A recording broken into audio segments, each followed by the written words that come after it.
Hello दोस्तों, अगर मेरी वीडियो पसंद आए तो लाइक, कमेंट, शेयर और सब्सक्राइब कर लेना। एपिसोड 29।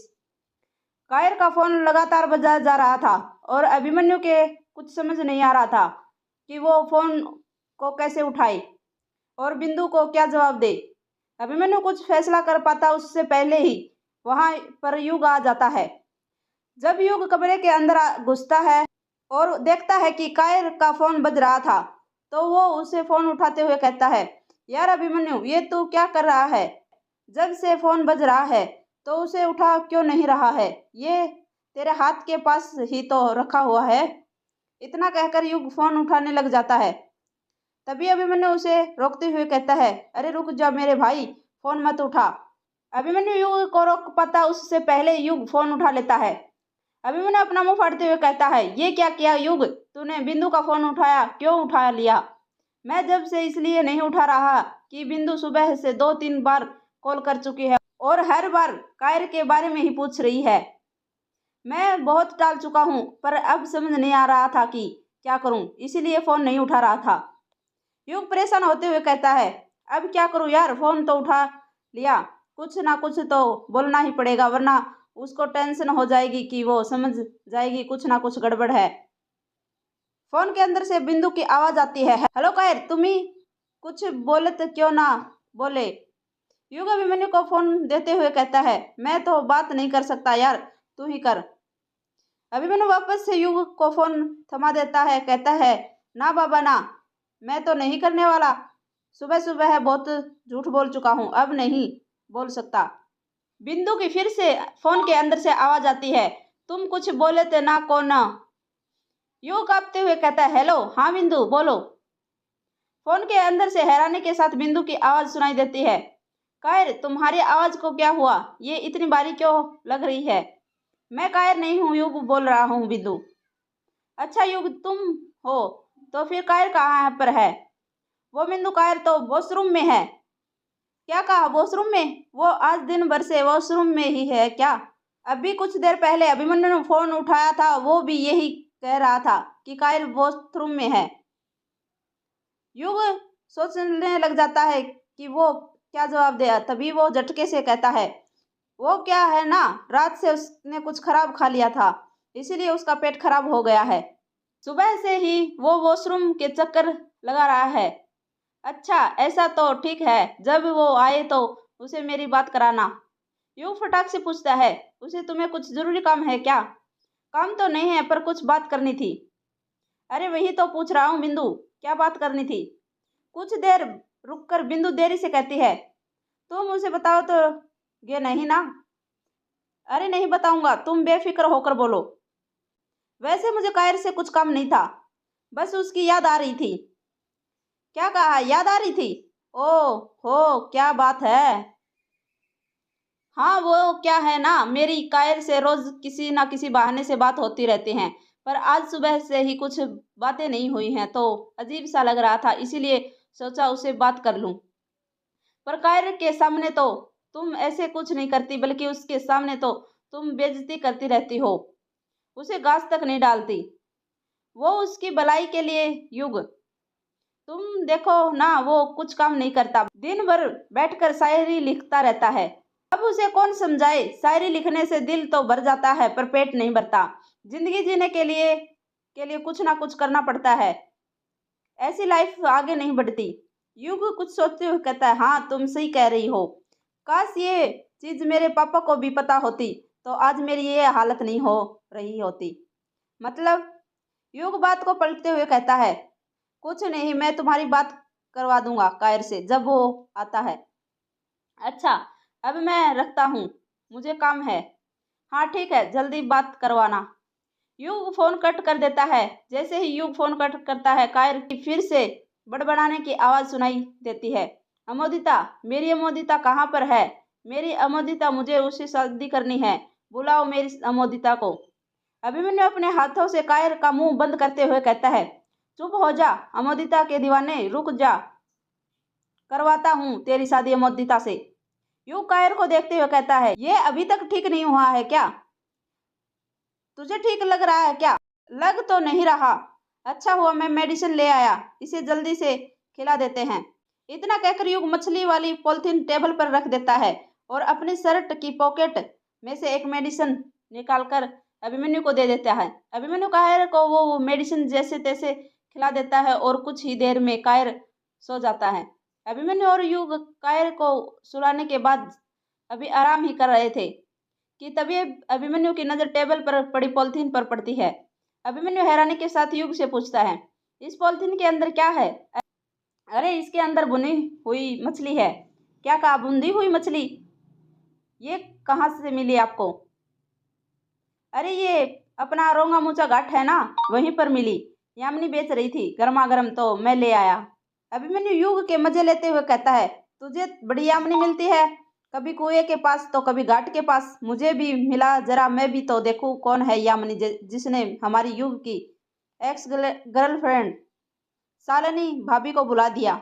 अभिमन्यु की बात सुनकर युग का चेहरा उतर जाता है और वो नाराजगी के साथ कहता है, यार अभिमन्यु तू फिर शुरू हो गया। मैं कहा ना तुझे शालिनी भाभी मत बोलना, हमारा बहुत पहले ब्रेकअप हो चुका है। हाँ भाई नहीं बोलूंगा, वैसे भी अब शालिनी की जगह यामिनी जो मिल गई है तुझे, अब तो यामिनी ही मेरी भाभी बन गई। युग अभिमन्यु की आंखों में देखते हुए कहता है, यार अभिमन्यु तू फिर से शुरू हो गया। एक बात हमेशा याद रखना, शालिनी अब मेरी गर्लफ्रेंड नहीं है तो क्या हुआ, पर उसकी जगह मेरी जिंदगी में कोई लड़की नहीं ले सकती। ऐसा क्यों? आखिर क्या था शालिनी में ऐसा जो किसी और में नहीं? ब्रेकअप हो गया है तो उसे भूल क्यों नहीं जाते, जिंदगी में आगे बढ़। युग अभिमन्यु की आंखों में देखते हुए कहता है, पहले प्यार को कभी भुलाया नहीं जा सकता Abhimanyu. First love is your last love. अगर उसके बाद कुछ होता है तो सिर्फ समझौता ही और कुछ नहीं। यार तू ना बातें मत घुमाया, ये बता आखिर हुआ क्या था तुम्हारे बीच? किसी बात को लेकर ब्रेकअप हो गया था? यार अभी ना मैं कुछ नहीं बताना चाहता, जब तूने ना शालिनी का जिक्र करके मेरा पूरा मूड ऑफ कर दिया है।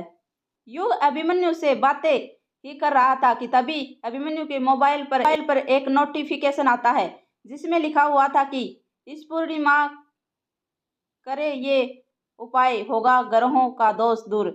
जैसे जैसे अभिमन्यु नोटिफिकेशन पढ़ते जा रहा था उसके चेहरे पे एक्सपीरियंस बदले जा रहे थे। अभिमन्यु नोटिफिकेशन पढ़ते हुए कहता है, अरे शिट ये कैसे हो गया? युग हैरानी के साथ पूछता है, क्या हुआ? ये तेरे चेहरे पर 12 क्यों बज रहे हैं? अभिमन्यु हिचकिचाते हुए कहता है, यार गड़बड़ हो गई। गड़बड़ हो गई? कैसी गड़बड़? यार मुझसे ना एक बहुत बड़ी गलती हो गई है। मुझे लग रहा था कि पूर्णिमा 3 दिन बाद है, पर वो 3 दिन बाद नहीं बल्कि कल ही है।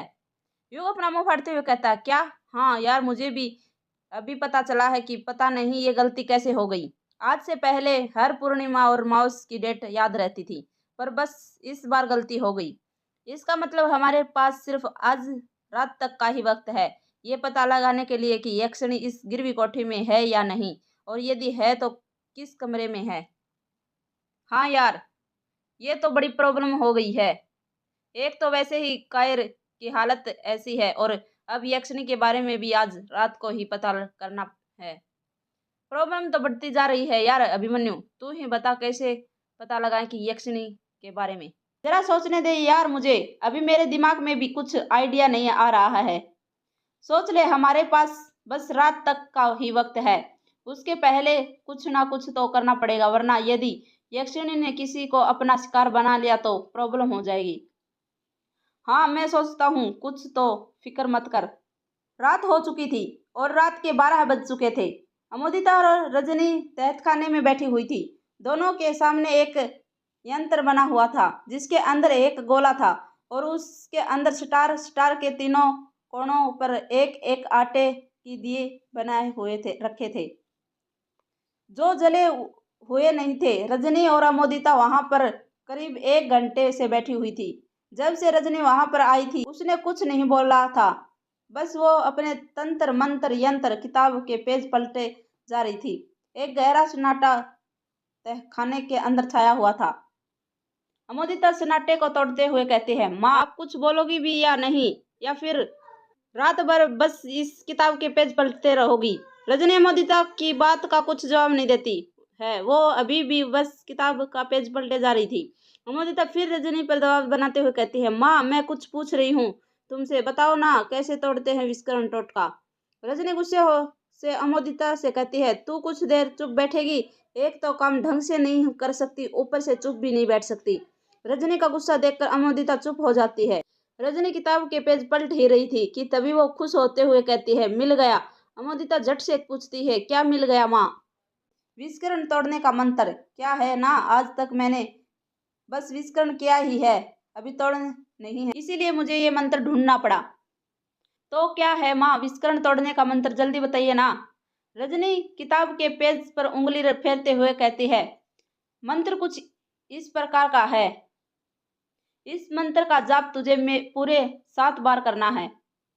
अमोदिता खुश होते हुए कहती है, बस 7 बार जाप करने पर से विस्करण टूट जाएगा?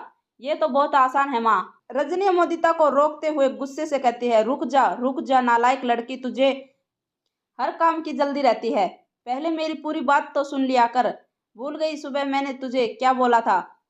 टोटका करना जितना आसान होता है उससे कहीं ज्यादा कठिन होता है।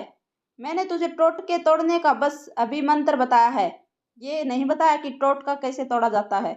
अमोदिता का चेहरा उतर जाता है। वो उखड़ हुए स्वर में कहती है, तो फिर कैसे तोड़ा जाता है माँ टोटका? देख मैं तुझे समझाती हूँ।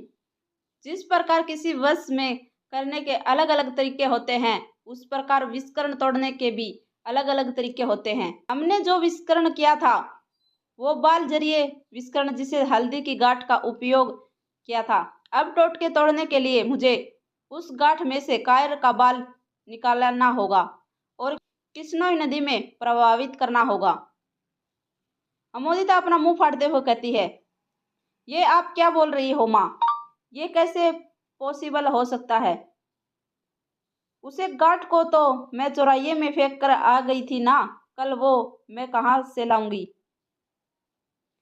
वहीं से जहां फेंका था। माँ आप भी ना पता नहीं कैसे बातें करती है। भला वो गांठ अभी भी वहीं पर रखी होगी क्या? हो सकता है कोई कुत्ता उठा ले गया हो या किसी इंसान ने चलते चलते लात मारती हुई कहीं ले गया हो। नालायक लड़की, वो टोटका था और कुत्ते कभी टोटके को नहीं छूते। भूल सकते हैं कुत्ते आत्माओं को देख सकती हैं, उनके पास भी अदृश्य शक्ति होती है। बुरी शक्तियों को महसूस करने की और रही इंसानों की बातें तो भूल मत। ये गांव है, शहर नहीं। अगर किसी ने उसे काली पोटली को देख भी लिया होगा तो गलती से भी हाथ नहीं लगाने का सोचा होगा। समझी माँ? ये तो बहुत मुश्किल है। तो तुझे क्या काला जादू चूहे बिल्ली का खेल लगता है? इसमें कदम कदम खौफ रहता है, समझी? एक और बात याद रखना, बस तुझे 3 बजे शुरू करना है और 4 बजे तक खत्म करना है। अमोदिता हिचकिचाते हुए कहती है, माँ ये सब तो ठीक है, मैं चौराहे पर भी चली जाऊंगी और वो पोटली भी ढूंढ लूंगी, पर किश्नोई नदी में वो ये सब प्रभावित करना जरूरी है क्या? हाँ बहुत जरूरी है। शास्त्रों में कहा गया है कि सृष्टि के प्रारंभ में सिर्फ जल ही था और अतः के समय भी सिर्फ जल ही रहेगा, इसलिए प्रभावित करना है बहुत जरूरी है। कुछ चीजें सात्विक और तांत्रिक चीजों में एक समान होते हैं, समझी? पर माँ तुमको पता है ना, कल रात पूर्णिमा है और तुमने ही तो कहा था कि यक्षिणी को युग जी ने आजाद कर दिया है और वापस गेट लगा दिया होगा। अरे पागल, पूर्णिमा तो कल रात है ना, तो तू आज क्यों डर रही हो? और वैसे भी तू एक स्त्री है और एक यक्षिणी भी एक स्त्री कभी दूसरी स्त्री के साथ संभोग नहीं कर सकती। सुन, आज तक जितनों को भी अपना शिकार बनाया है बस मर्दों को बनाया है और किसी को नहीं, समझी? हाँ समझ गई।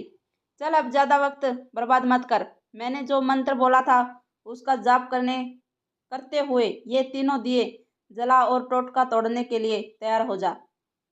अमोदिता माचिस से दिए जलाते हुए कहती है। एक तरफ अमोदिता और रजनी टोटके तोड़ने की तैयारी कर रहे थे तो वहीं दूसरी तरफ युग और अभिमन्यु यक्षिणी कहाँ पर है, इस कैसे पता करें, सोच रहे थे। कायर युग के कमरे में सोया हुआ था। युग और अभिमन्यु हॉल में बैठे हुए थे। युग अभिमन्यु से पूछता है, यार तू जब से अपने घर से लौटा है चुपचाप बैठा हुआ है, बता क्यों नहीं रहा कि कैसे पता लगाएं यक्षिणी के बारे में कि वो कहाँ पर है और किस कमरे में है। यार बता रहा हूँ, पहले 3 तो बज जाने दे। युग दीवार पर लगी पुरानी घड़ी में वक्त देखते हुए कहता है, यार अभी 3 बजने में आधा घंटा है, कम है। और अब मैं और इंतजार नहीं कर सकता। तूने कहा था ना रात में बताएगा, बताना। ठीक है, बताता हूँ। इतना कहकर अभिमन्यु अपनी जेब में हाथ डालता है और एक छोटा सा घड़ी के आकार का काला बॉक्स निकालता है। जब वो उस बॉक्स को खोलता है तो उसके अंदर एक काला धागा निकालता है जिसमें हीलिंग क्रिस्टल काला रंग का नुकीला पत्थर बांधा हुआ था जो एक स्क्रू के आकार का था। युग आंखें बड़ी करते हुए उस चीज को देखते हुए कहता है, ये तो मुझे किसी पेंडुलम की तरह दिख रहा है। ये पेंडुलम नहीं है युग, इसे डाउजिंग पेंडुलम कहा जाता है। युग हैरानी के साथ पूछता है, ये डाउजिंग पेंडुलम क्या होता है। धन्यवाद दोस्तों। अगर मेरी वीडियो पसंद आए तो लाइक, कमेंट, शेयर और सब्सक्राइब कर लेना।